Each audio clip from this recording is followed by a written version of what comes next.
ఎవరెన్ని చెప్పినా ఏమి చేసినా మేము చేయాల్సింది చేసి తీరుతాం, అనుకున్నది సాధిస్తాం. ఇది ప్రస్తుతం కేంద్రంలో ఉన్నటువంటి కూటమి ప్రభుత్వం చేసినటువంటి వింత నాటకం, వింత ప్రచారం.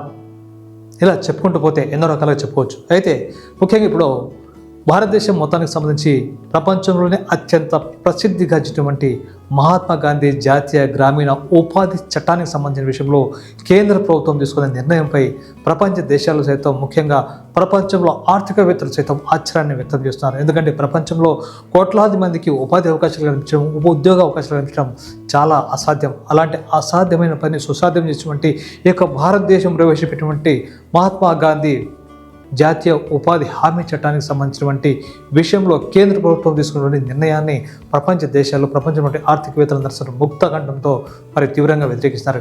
ఇదే సమయంలో మన భారతదేశంలో ఉన్నటువంటి ప్రధాన ప్రతిపక్షం కాంగ్రెస్ పార్టీ నేతలు సైతం, అలాగే సిపిఐ, సిపిఎం తదితర పార్టీల నేతలు కూడా ఈ యొక్క మహాత్మా గాంధీ గ్రామీణ ఉపాధి చట్టానికి సంబంధించిన విషయంలో, సవరణలో, అలాగే పేరు మార్పుకు సంబంధించిన విషయంలో మాత్రం అభ్యంతరాలు చెప్తున్నప్పటికీ కేంద్రంలోని బీజేపీ ప్రభుత్వం తన యొక్క మెజార్టీని బట్టి ఆ యొక్క చట్టాన్ని ఓకే చేసుకుంది, ఆ చట్టానికి ఆమోదం తెలుపుకుంది.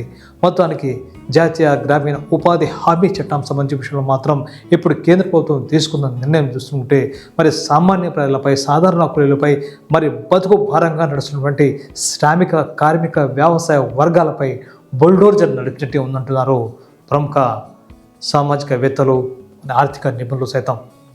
భారతదేశంలో ఏదైనా చట్టం అమలు కావాలంటే పార్లమెంట్ యొక్క ఆమోదం అవసరం. పార్లమెంట్ ఆమోదం ఎలా ఉంటుందంటే అన్ని పార్టీల్లో సమగ్రంగా చర్చించాలి. ఏదైనా ఒక చట్టం అమలు కావాలంటే ఆ చట్టానికి సంబంధించిన విధి విధానాలు రూపొందించడం ప్రభుత్వం యొక్క కర్తవ్యం. కానీ ఆ విధి విధానాలను ఎలా అమలు చేయాలి, అలాగే అందులో సవరణలు ఏమంటే జాయిన్ చేయాలా, లేకపోతే ఇబ్బంది కలిగే అంశం ఉంటే వాటిని తొలగించాలా, లేదా అందరికీ ఆమోదయోగ్యంగా ఉండాలనే విషయాన్ని పార్లమెంటు వేదికగా చర్చించడం సర్వసాధారణంగా జరుగుతుంది. కానీ భారతదేశంలో మాత్రం ప్రస్తుతం పార్లమెంటు సమావేశాలు కేవలం బీజేపీ ప్రభుత్వం యొక్క సిద్ధాంతాలనే, అంటే ఆర్ఎస్ఎస్ వాదం యొక్క సిద్ధాంతాలను నడిపించడం కోసమే పార్లమెంట్ సమావేశాలు జరుగుతున్నాయన్న ఆరోపణలు, ఆలోచనలు, విశ్లేషణలు మనకు అన్ని సామాజిక మాధ్యమాల్లో కనిపిస్తున్నాయి. ప్రస్తుతం భారతదేశంలో ఈ యొక్క ఉపాధి హామీ చట్టానికి సంబంధించిన విషయాన్ని మనం చూసుకుంటే, గ్రామీణ ఉపాధి హామీ చట్టం అప్పటి కాంగ్రెస్ పార్టీకి సంబంధించినటువంటి ప్రధానమంత్రి మన్మోహన్ సింగ్ బాధ్యతలు చేపట్టినప్పుడు ఈ యొక్క చట్టాన్ని అమలుకు తీసుకురావడం జరిగింది. అంటే 2004లో జరిగినట్టు ఈ ఎన్నికల్లో ఏ పార్టీకి కూడా మెజార్టీ రాకపోవడంతో కాంగ్రెస్ పార్టీ, అలాగే విపక్ష సిపిఐ, సిపిఎం తదితర పార్టీలు కలిసి అప్పుడు ప్రభుత్వాన్ని ఏర్పాటు చేయాల్సి వచ్చింది. అందులో ముఖ్యమైనటువంటి ఈ యొక్క కమ్యూనిస్ట్ పార్టీ నేతలు తీసుకుంటే నిర్ణయం కారణంగా ఈ యొక్క దేశంలో ఉన్నటువంటి అనేక మందికి ఉపాధి అవకాశాలు కల్పించడం కోసం ఈ యొక్క మహాత్మా గాంధీ జాతీయ గ్రామీణ ఉపాధి చట్టం తీసుకువచ్చారు. దాదాపుగా 20 ఏళ్లుగా ఈ యొక్క చట్టం అమలు అవుతుంది. అయితే ఇందులో ముఖ్యంగా ఏమిటంటే 10% మాత్రమే రాష్ట్రాలు ఖర్చు పెట్టుకోవాలి, మిగతా 90% కేంద్ర ప్రభుత్వం ఇస్తుంది. ఇది ఇంతవరకు జరుగుతున్న పరిస్థితి. కానీ ప్రస్తుతం మూడవసారి కేంద్రంలో అధికారంలో వచ్చినటువంటి మోడీ ప్రభుత్వం, బీజేపీ కూటమి ప్రభుత్వం మాత్రం ఈ యొక్క మహాత్మా గాంధీ పేరు తొలగించి కొత్తగా VBG Ramji, Vikas Bharat guarantee scheme గ్రామీణ అనే పేరును ఇక్కడ తీసుకొచ్చారు. అయితే ఇది విబిజి రామ్జీ అనే పథకం తీసుకురావడానికి ముందుగా దీనికి సంబంధించి విధి విధానంలో కొన్ని మార్పులు చేర్పులు చేశారు. అయితే ఈ మార్పులు చేర్పులు అమలైతే మాత్రం ఎంత మాత్రం వాస్తవమో, ఎంత మాత్రం ఉపయోగపడతాయని అర్థం కాదు. ఇప్పటి వరకు ఉన్నటువంటి మహాత్మా గాంధీ జాతీయ గ్రామీణ ఉపాధి పథకానికి సంబంధించినలో ఈ యొక్క 100 రోజుల పని గ్యారంటీ అనేది మాత్రం ఇవ్వడం జరిగింది. అంటే ఏ సీజన్లో అయినా సరే ఈ యొక్క 100 రోజుల పని అనేది ఆ యొక్క ప్రాంతాలను బట్టి, ఆ యొక్క సమీకరణను బట్టి, అక్కడ ఉన్నటువంటి అవసరాలను బట్టి వాటిని ఆ యొక్క 100 రోజుల పనిదినాలను నిర్ణయించుకోవచ్చు.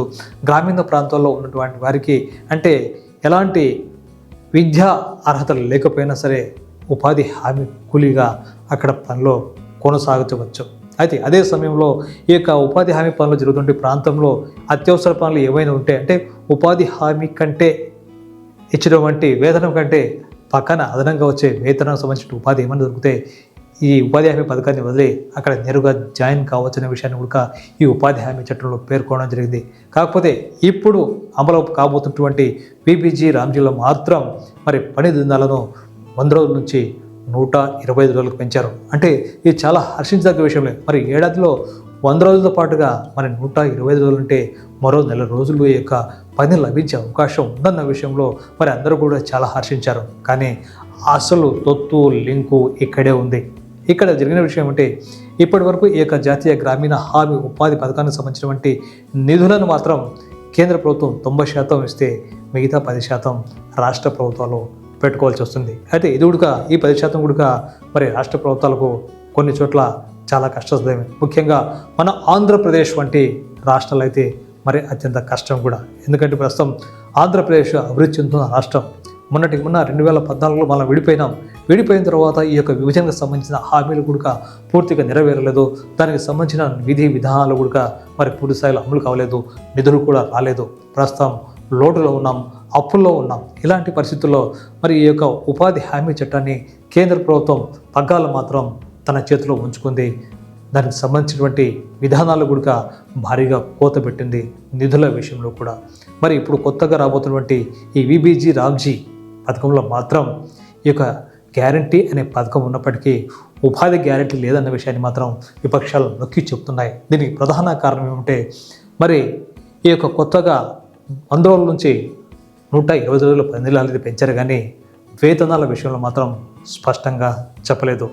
అంటే ప్రస్తుతం ఈ యొక్క ఆంధ్రప్రదేశ్లో ఏదైనా సరే ఈ యొక్క విబీజీ రామ్జీ పథకం కింద పని కావాలంటే మాత్రం దానికి సంబంధించినటువంటి నిధుల విషయంలో రాష్ట్ర ప్రభుత్వం 40% పెట్టుకోవాలి, మిగతా 60% కేంద్రం ఇస్తుంది. అంటే 40 రూపాయలు ఆంధ్రప్రదేశ్ పెట్టుకోవాలి, 60 రూపాయలు కేంద్ర ప్రభుత్వం ఇస్తుంది. కానీ గతంలో వరకు మాత్రం అంటే 90% కేంద్ర ప్రభుత్వం ఇస్తే 10% మాత్రమే రాష్ట్ర ప్రభుత్వం పెట్టుకునే పరిస్థితి ఉండేది. కానీ అందుకు విరుద్ధంగా భారం మొత్తం అంతా రాష్ట్రాలపైనే పడేసింది కేంద్ర ప్రభుత్వం ఈ విబీజీ రామ్జీ చట్టం ద్వారా. అంటే ఉపాధి హామీని గ్రామీణ ప్రాంతాల్లో జరిగినటువంటి ఈ యొక్క అభివృద్ధి కార్యక్రమాలను దెబ్బతీసే ఉద్దేశంతోనే ఈ యొక్క చట్టం తీసుకొస్తారంటారు విపక్ష నేతలు రాహుల్ గాంధీ, ప్రియాంక గాంధీ. మరి ఈ యొక్క పార్లమెంట్ సాక్షిగా ఈ విపక్ష నేతలు అందరూ కూడా ఈ యొక్క మహాత్మా గాంధీ ఈ యొక్క పేరును తొలగించడానికి కూడా తీవ్రంగా వ్యతిరేకించారు. భారతదేశానికి జాతిపిత, ఫాదర్ ఆఫ్ ది నేషన్, ప్రపంచంలో భారత మాత ముద్దు బిడ్డ మహాత్మా గాంధీకి సంబంధించినటువంటి సత్యం, అహింస సిద్ధాంతాలను ఈరోజు ప్రపంచవ్యాప్తంగా దేశాలు అమలు చేయడానికి ఆసక్తి ఉన్నాయి. అదే బాటలో నడవడానికి కూడా ఆసక్తి చూపుతున్నాయి. మరి ఈ సందర్భంలో మహాత్మా గాంధీ యొక్క గుర్తింపును మరి చెరిపివేసే విధంగా కేంద్రంలోని మోడీ ప్రభుత్వం ఈ యొక్క మహాత్మా గాంధీ ఉపాధి హామీ చట్టాన్ని తీసి ఆ పేరును కూడా తొలగించడం వెనుక ముఖ్య ఉద్దేశం ఏమిటో మరి విపక్షాలు ప్రజలకు వివరిస్తున్నాయి. మరి పార్లమెంట్ సాక్షి కూడా ఈ యొక్క మహాత్మా గాంధీ పేరు తొలగింపును తీవ్రంగా వ్యతిరేకించాయి. ఒక్క పేరు మార్చాలంటే మరి లక్షలాది కోట్లాది రూపాయలు ఖర్చు అవుతుంది. పేరుతో ఉన్న ఇబ్బంది ఏంటి, అసలు పథకం అమలు చేసేటువంటి ఇబ్బంది ఏంటి అసలు అనే విషయాన్ని కూడా మరి విపక్షాలు ప్రశ్నించినప్పటికీ అధికార పక్షం కూటమి ప్రభుత్వానికి, ముఖ్యంగా కేంద్రంలో ఉన్నటువంటి కూటమి ప్రభుత్వానికి, ప్రధానికి, మరి అక్కడ ఉంటే మంత్రులకు మాత్రం సమాధానం ఇచ్చే ఓపిక లేదు. పార్లమెంట్ సెషన్ తిరుగుతుండగానే ఈ యొక్క ముజువాని వాటితో ఈ యొక్క మహాత్మా గాంధీ ఉపాధి హామీ చట్టానికి పాతర వేసి విబీజీ రామ్జీ చట్టానికి ఆమోదం తెలుపుతూ ప్రధాని విదేశీ పర్యటనకు బయలుదేరారు. ఇది భారతీయ పార్లమెంట్లో భారతీయ ప్రజాస్వామ్యానికి, ముఖ్యంగా మహాత్మా గాంధీకి జరుగుతున్న అవమానం అని భావిస్తున్నారు సిపిఐ, సిపిఎం, బీజేపీతో పాటుగా దాంట్లో ఉన్నటువంటి కొందరు నేతలు సైతం ఈ యొక్క మహాత్మా గాంధీ పేరును తీసివేయడం ఎంత మాత్రం కరెక్ట్ కాదంటారు. ఇప్పటికే మహాత్మా గాంధీని ఆర్ఎస్ఎస్ సానుభూతుడి పాటుగా చెప్తున్నటువంటి మరి గాడ్సే దారుణంగా చంపివేసిన విషయం తెలిసిందే. ఇప్పుడు మరోసారి మహాత్మా గాంధీ పేరును కూడా ప్రస్తుతం కూటమిలో ఉన్నటువంటి ఈ యొక్క బీజేపీ ప్రభుత్వం మరోసారి మహాత్మా గాంధీని చంపిందని ఆవేదన వ్యక్తం చేస్తున్నాయి విపక్షాలు అన్నీ కూడా. మరి రాబోయే రోజుల్లో మరి ఉపాధి హామీ చట్టం అమలు కావాలంటే అన్ని కార్యక్రమాలు కేంద్ర ప్రభుత్వం ఆమోదం జరగాలి. ఇప్పటి వరకు ఉన్నటువంటి మహాత్మా గాంధీ మరి ఉపాధి హామీ జాతీయ పథకానికి సంబంధించి ఏదైనా పని కావాలంటే గ్రామ పంచాయతీ స్థాయిలోనే ఏదైనా పని కావాలంటే ఆ యొక్క గ్రామ పంచాయతీల ఆమోదంతో పని జరిగే అవకాశం ఉండేది. కానీ ఇప్పుడు మాత్రం గ్రామీణ స్థాయిలో పని జరగాలన్నా కూడా ఖచ్చితంగా కేంద్ర ప్రభుత్వం దృష్టికి తీసుకువెళ్ళాలి. కేంద్ర ప్రభుత్వం ఆమోదం రావాలి. ఆమోదం వచ్చిన ఆ పనులు పూర్తి కావాల్సి వస్తుంది. ఒకవేళ పని పూర్తయినా, పనికి ఆమోదం లభించినా దానికి సంబంధించినటువంటి ఈ యొక్క నిధుల విషయంలో మాత్రం స్థానిక ప్రభుత్వాలు అంటే ఆంధ్రప్రదేశ్ లాంటి ప్రభుత్వాలు 40%, 60% కేంద్ర ప్రభుత్వం భరిస్తుంది. మరి ఇప్పటికే ఈ యొక్క ఉపాధి హామీ పథకానికి సంబంధించిన విషయంలో మరి ఆంధ్రప్రదేశ్కు దాదాపుగా 800 కోట్లకు పైగా నిధులు పెండింగ్ బకాయిలో ఉన్నాయి. వాటిని మాత్రం ఇప్పటి వరకు విడుదల చేయలేదు.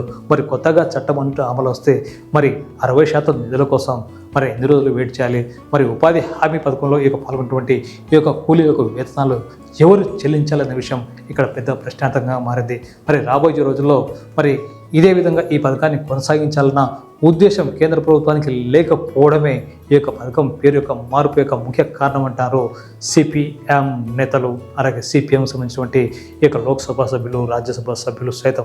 మరి ఇదే విధంగా ముఖ్యంగా ఈ యొక్క గ్రామీణ ఉపాధి హామీ పథకం అంటే మహాత్మా గాంధీ గ్రామీణ ఉపాధి పథకం మొదటగా 2005 సంవత్సరంలో ప్రారంభమైనప్పుడుగా దేశవ్యాప్తంగా కేవలం 2.2 కోట్ల మంది మాత్రమే ఈ యొక్క ఉపాధి హామీ పథకం కింద తమ పేర్లను నమోదు చేసుకున్నారు. అంటే ఎలాంటి విద్యార్హత లేకుండా తమ ప్రాంతాల్లో తమ పనులు జరిగితే వారికి ఈ యొక్క ఉపాధి అవకాశాలు కల్పించాల్సిన అవసరం ఉంది. అంటే దీని కారణంగా దేశవ్యాప్తంగా అనేక ప్రాంతాల ముఖ్యంగా మన ఆంధ్రప్రదేశ్ నుంచి అలాగే మన తదితర ప్రాంతాల నుంచి ఈ యొక్క ఇతర రాష్ట్రాలకు వలసలు వెళ్ళేవారు. కానీ ఉపాధి హామీ పథకం వచ్చిన తర్వాత ఈ యొక్క వలసలు అనేది కాస్త తగ్గిందనే విషయం సైతం ఈ యొక్క నివేదికలు స్పష్టం చేస్తున్నాయి. కానీ ప్రస్తుతం ఈ కొత్తగా చట్టం అంతా అమలు వస్తే మళ్ళీ తెలుగు ప్రజలందరూ కూడా ఉపాధి కోసం పనులు లేని సమయంలో పనుల కోసం ఇతర రాష్ట్రాలకు మళ్ళీ వలస పోగలదు. అంటే మరోసారి కార్మికులు వలస వెళ్ళడానికే ఈ యొక్క బీబీజీ రామ్జీ పథకం ఉపయోగపడుతుందంటారు విపక్ష నేతలు. మరి బీబీజీ రామ్జీ పథకం సంబంధించిన విషయంలో మరి త్వరలోనే మరి దేశవ్యాప్తంగా ఈ యొక్క ఆందోళనకు పిలుపునిచ్చాయి విపక్షాలు. కాంగ్రెస్ పార్టీ, సిపిఎం ఈ యొక్క ఆర్జేడీ ఇలా అనేక పార్టీలను కూడా ఈ యొక్క మహాత్మా గాంధీ పథకం పేరును మార్చడం అలాగే మహాత్మా గాంధీ పేరును తొలగించడానికి కూడా తప్పుపడుతూ ఇది ఓటు చోరీలాగా పని హక్కును, జీవించే హక్కును దొంగిలించడమే అంటున్నారు సిపిఎం నేతలు. అంటే నిజంగానే ఓటు చోరీ జరిగిందా లేదా అనేది మరి ప్రజలు నిర్ణయించాలి. అలాగే ఇక్కడ మాత్రం పని హక్కును, జీవించే హక్కును కూడా మరి కేంద్రంలో ఉన్నటువంటి ప్రభుత్వాలు చోరీ చేశాయని ఆరోపిస్తున్నారు ప్రజాస్వామ్యవాదులు, సామాజిక నేతలు. మరి ఈ బుల్డోజర్ సంస్కృతి పేద ప్రజలపై రావడం అంటే ఉపాధిని దెబ్బతీయడమే. అంటే రాబోయే రోజుల్లో పేదలు, సామాన్యులు, వ్యవసాయకులు, కార్మికులు, కర్షకులు ఈ యొక్క ఉపాధి హామీ పథకాన్ని నమ్ముకొని జీవిస్తున్నటువంటి వేలాది కోట్లాది మంది మహిళలు ఖచ్చితంగా రాబోయే రోజుల్లో జీవితాన్ని కష్టతరంగానే ఉండడంలో ఎలాంటి సందేహం లేదంటారు మరి సామాజికవేత్తలు. ప్రపంచవ్యాప్తంగా ఆర్థిక నిపుణులు, ఆర్థిక శాస్త్రవేత్తలు సైతం ఈ యొక్క మహాత్మా గాంధీ ఉపాధి హామీ పథకాన్ని పేరు మార్చడం, దానికి కొన్ని షరతులు విధించడాన్ని కూడా తప్పుపడుతున్నారు.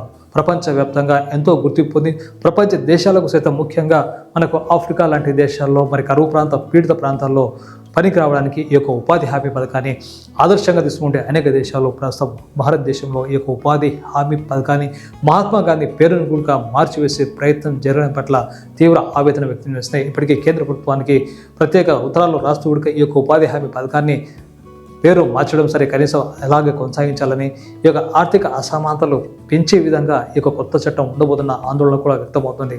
మరి నిజంగా చెప్పాలంటే రాబోయే రోజుల్లో ఈ యొక్క ఉపాధి హామీ పథకం సంబంధించి మాత్రం దేశవ్యాప్తంగా నిరసనలు, ఆందోళనలు భారీ ఎత్తున చేయడానికి విపక్షాలు సిద్ధమవుతున్నాయి.